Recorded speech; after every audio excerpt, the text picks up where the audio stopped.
Tokoh nasional Rizal Ramli mencoba memberi masukan di tengah banyak warga mengeluh bahwa pembangunan hanya untuk oligarki, sementara rakyat semakin miskin secara struktural. Oligarki itu apa sih? Oligarki itu kekuatan segelintir manusia yang mempunyai kekuatan dana, ya, yang mereka berkumpul untuk memuluskan nafsu ambisinya di bidang khususnya ekonomi dengan cara penguasaan akses terhadap ekonomi, sumber-sumber ekonomi, terutama sumber daya alam dan sebagainya. Dengan dana yang nyaris tak terbatas itu mereka kendalikan semuanya, kendalikan pejabatnya, birokratnya, hakimnya, dewannya, polisinya, tentaranya, bahkan wartawannya juga dikendalikan semua. Nah, ini oligarki. Mereka penikmat sesungguhnya yang mereka menikmati lewat kekuasaan dan kaki tangan mereka di kekuasaan, maksudnya.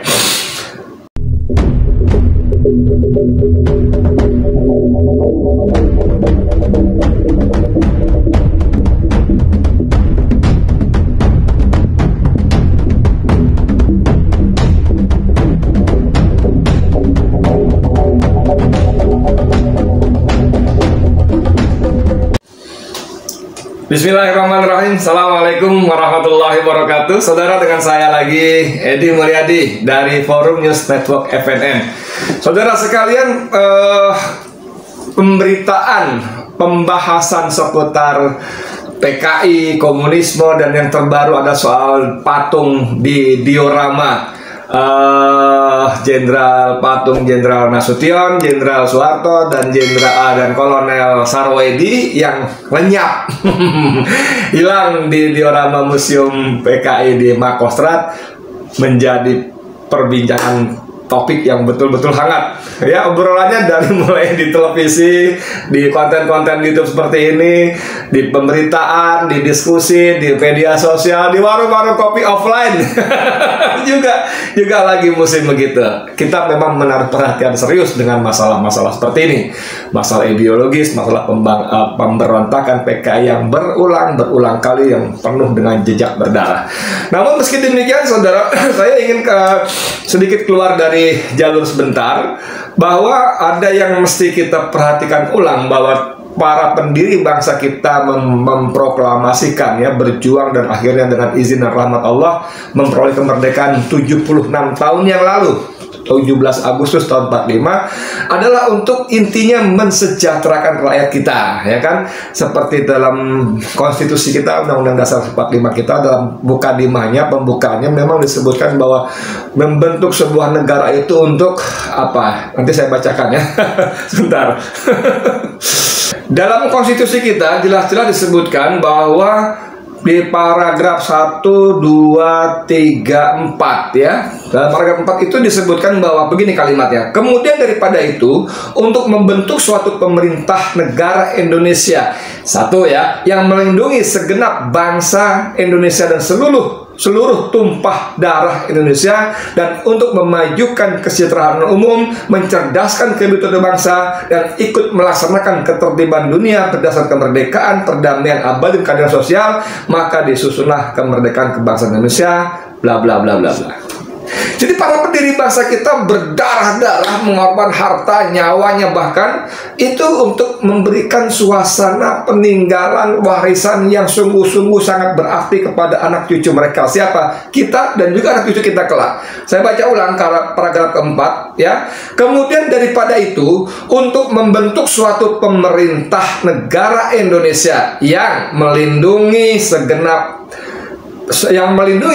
bangsa Indonesia dan seluruh tumpah darah Indonesia, dan untuk memajukan kesejahteraan umum, untuk mencerdaskan kehidupan bangsa, dan ikut melaksanakan ketertiban dunia yang berdasarkan kemerdekaan, perdamaian abadi, dan keadilan sosial, dan seterusnya dan sebagainya.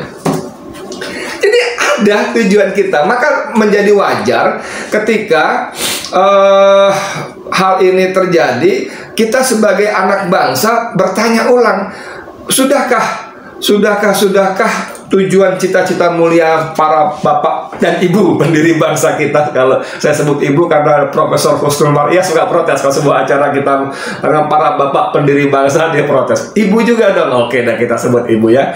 Jadi menjadi relevan ketika misalnya tokoh nasional sekelas Rizal Ramli ya, yang pernah menjadi menteri di beberapa pos penting, dan ya tokoh nasional di ekonomi senior yang prediksi-prediksi kalkulasi ekonominya sering menjadi kenyataan, dan itu sayang sekali kalkulasi-kalkulasi yang berisi catatan-catatan buruk ya tentang krisis, tentang apa segala macamnya ya. Ya kalau kalkulasi makmur emang nggak usah lah ya, otomatis lah ya, aku juga nggak gitu.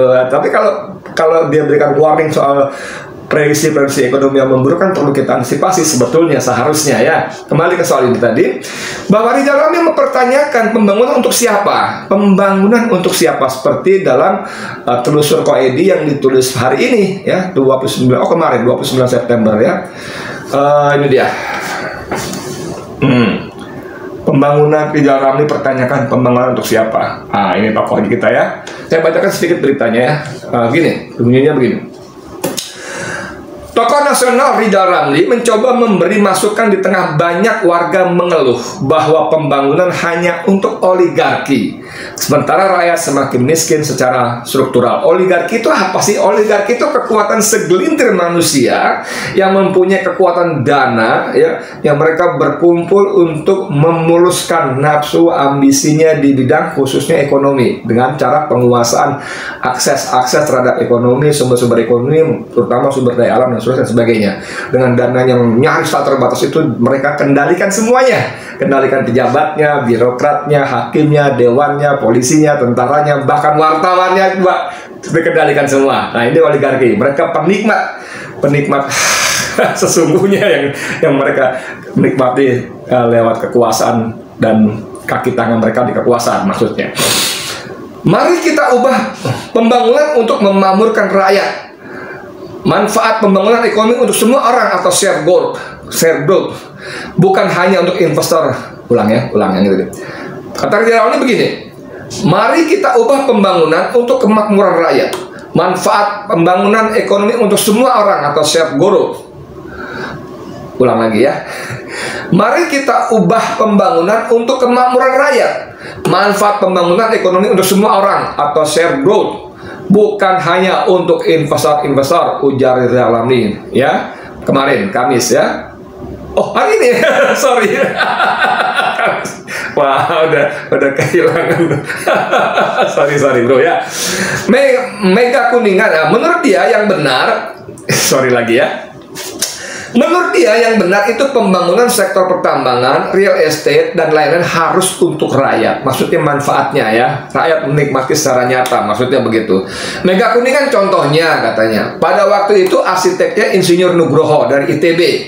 Dia waktu itu cari backing Bambang Trihatmojo ya, anaknya Pak Harto, untuk membangun real estate di kawasan itu. Nah, masyarakat yang padat di kawasan itu direlokasi ke selatan, ada ke Bintaro, dengan ganti untung, ya disebut ganti untung yang bagus dan memperoleh kawasan hijau yang lebih baik sehingga mereka senang. Ini contoh pembangunan yang mensejahterakan banyak orang, kata Rizal Ramli.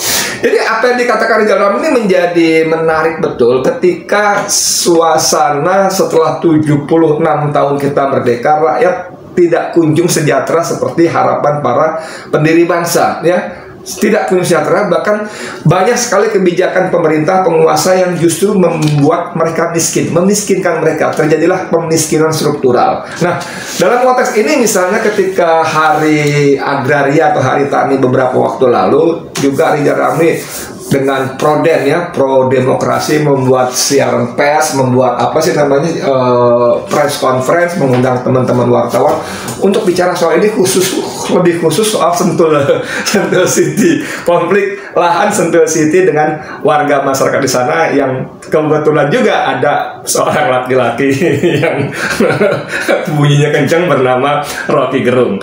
Jadi dia bicara bagaimana pemilik Sentul City yang namanya Sweeteng itu selalu mengandalkan kekuasaan, menempel ke kekuasaan dulu, menempel kepada siapa, kemudian sekarang ada protektor baru siapa yang dia pikir nanti akan melindungi kalau ada apa-apa. Padahal ternyata Rizal mengatakan kalau ada masalah apa-apa, seorang protektor pasti akan menyelamatkan diri dulu.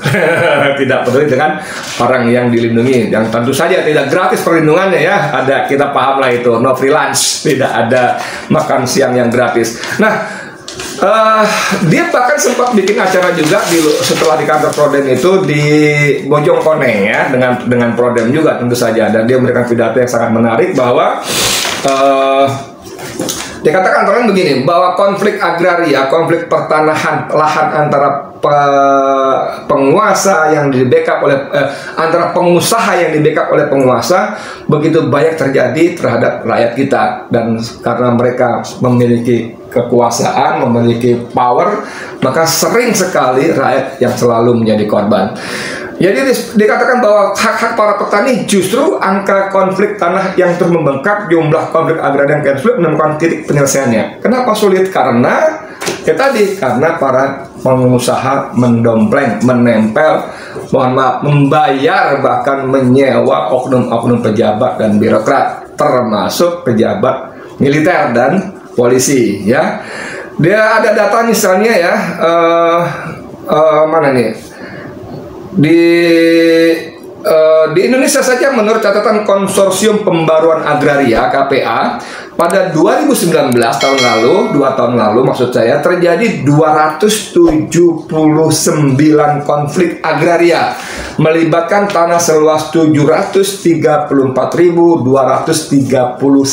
hektar, hampir 1 juta hektar, saudara, dan berdampak pada 109.042 kepala keluarga. Anda bisa bayangkan kalau satu keluarga 4 orang saja, 1 istri, 1 anak, suami, 1 istri dan 2 anak, 4 orang saja, maka angka 100.000 ini berarti hampir sudah lebih dari 400.000 jiwa. Bayangkan, 400.000 jiwa itu bukan statistik, saudara. Itu manusia terusir, terampas tanahnya, terampas rumahnya, tercerabut dari penghidupannya dan terus dan sebagainya. Ya. Kemudian dia juga menyebutkan pada tahun 2020 angka konflik menjadi total 241 konflik agraria terjadi di 359 daerah di Indonesia. Bayangkan, berarti merata. 359 daerah itu hampir merata berarti ya. Dengan korban terdampak lebih besar lagi, 135.332 kepala keluarga. Kalau sebelumnya 109.000, sekarang tahun 2020 meningkat menjadi 135.000 lebih kepala keluarga. Tertinggi terjadi pada sektor perkebunan, yaitu 122 kasus. Selama 5 tahun tercatat lebih dari 2047 konflik agraria. Selama 5 tahun nih, kepemimpinan Jokowi 5 tahun pertama saja tercatat 2047 konflik agraria yang di sektor perkebunan, kehutanan, pertambangan, pertanian, infrastruktur, properti. Dan itu semuanya selalu melibatkan pelanggaran HAM yang cukup dan bahkan sangat serius. Pertanyaannya adalah kenapa konflik ini tidak kunjung mereda, tidak kunjung selesai tuntas, tapi malah angkanya semakin bertambah. Nah, fakta-fakta menyebutkan yang ada bahwa konflik ini tidak bisa diselesaikan secara proporsional adalah karena ada keberpihakan dari oknum. Saya harus menyebut oknum ya, karena nggak semua juga pejabat kita bisa dibayar, atau pejabat kita dibayar ya. Iya, nggak kampanye orang pengusaha bayar pejabat yang ngurusin bidang di luar lahan ya kan gitu ya. Tapi itu karena memang keberpihakan para pejabat kita, terutama kepada para pemodal. Intinya, kalau menyangkut soal tanah, yang memiliki otoritas soal tanah, ya mental pejabat kita sudah seperti penjajah. Mereka lebih rela mendapatkan sogokan beberapa miliar rupiah barangkali, tapi mengabaikan hak-hak rakyat yang harusnya mereka lindungi. Nah, saudara sekalian, dalam kondisi seperti ini, Rizal Ramli meminta kepada penguasa kita, wow, khususnya kepada Menteri Agraria ya, Agraria dan ATR. Apa ini ATR nih?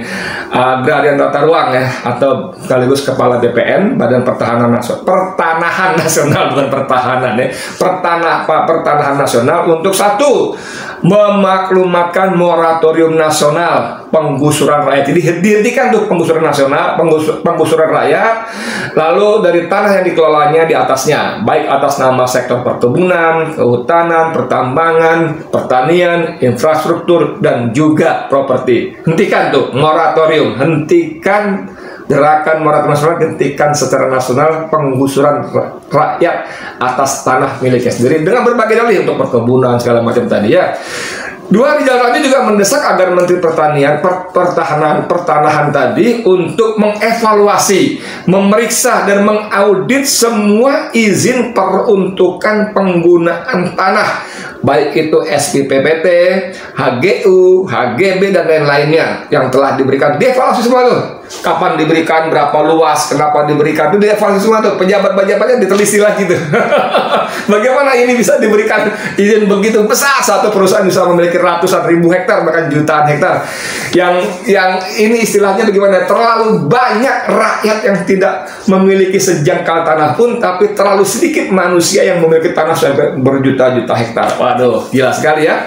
Yang ketiga, Rizal Ramli mendesak kepada Menteri ATR tadi dan Ketua Bappenas BPN tadi, Badan Pertanahan Nasional tadi, untuk mewajibkan semua pemilik SIPPT, HGU, HGB dan lain-lain mengumumkan, mentransparansi. Apa transparansinya? Sebutkan jenis dan nomor surat ujinya.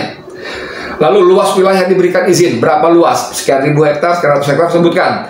Peta denah lokasi tanah yang telah diizinkan untuk dikelola, cantumkan juga. Dan memasang itu semua dalam sebuah billboard, plang di tempat-tempat strategis, sehingga rakyat bisa tahu, oh, tanah ini milik PT Anu-Anu, luasnya sekian, nomor sertifikat HGU-nya, HGB-nya, SPPT sekian, ya kan? Diterbitkan kapan, siapa pejabatnya. Ini menarik sekali. Kalau dengan begitu, maka rakyat bisa tahu. Menjadi tahu, oh ini masalahnya di sini, oh ini rumah saya, lahan saya di sini, maka dia bisa mengurus sejak awal. Nah, saudara sekalian, ini hal-hal yang menurut saya tidak boleh kita abaikan. Sungguh-sungguh tidak kita boleh abaikan, karena tanah itu adalah hak dasar, bagian dari hak asasi manusia. Bahkan tanah itu adalah sebetulnya pemberian Allah. Pemerintah tidak pernah menanam tanah, tidak pernah mencetak tanah, tidak. Tanah, lahan itu sudah ada, kemudian dengan regulasi-regulasinya menjadi milik si A, si B, si C, milik negara, milik PT, segala macam seterusnya. Ini menjadi sangat penting karena rakyat menjadi pada posisi yang lemah, rakyat menjadi pada posisi yang tidak kuat. Dan kalau kita belajar dari sejarah bahwa begitu banyak negara yang terjungkal pemimpinnya karena penguasanya tidak adil dalam soal pertanahan. Di Indonesia juga perang-perang besar dipicu oleh soal lahan. Anda ingat tahun 1825-1830 perang di Ponorogo itu yang menguras kas VOC waktu itu terjadi karena soal lahan. Kalau nggak salah ya, itu soal lahan itu di desa Tegalrejo itu Belanda menggeser patok lahan untuk membuat jalan katanya, dan itu adalah termasuk lahan makam para leluhur Pangeran Diponegoro. Kurang lebih seperti itu, tapi itu akurasi kita bisa googling ya. Begitu juga terjadi di perang Padri di Sumatera Barat dan sebagainya. Jadi soal lahan ini benar-benar soal serius. Kalau penguasa peduli bukan hanya peduli kepada kekuasaannya, pada kursinya, tapi cobalah peduli kepada nasib rakyat. Yang rakyat ini adalah sesungguhnya pemilik sah negeri ini. Yang karena ada rakyat inilah maka kalian berkuasa. Yang dengan rakyat inilah maka kalian menikmati segala macamnya selain gaji, fasilitas, juga kekuasaan yang mengerikan tadi. 73 tahun kita merdeka. Untuk siapa? Ini pertanyaan menarik ya. Seperti kata Rizal Ramli, pembangunan untuk siapa? Harusnya untuk rakyat. Harusnya. Tapi rakyat yang mana pertanyaannya? Saya Edi Mulyadi untuk FNN. Assalamualaikum warahmatullahi wabarakatuh.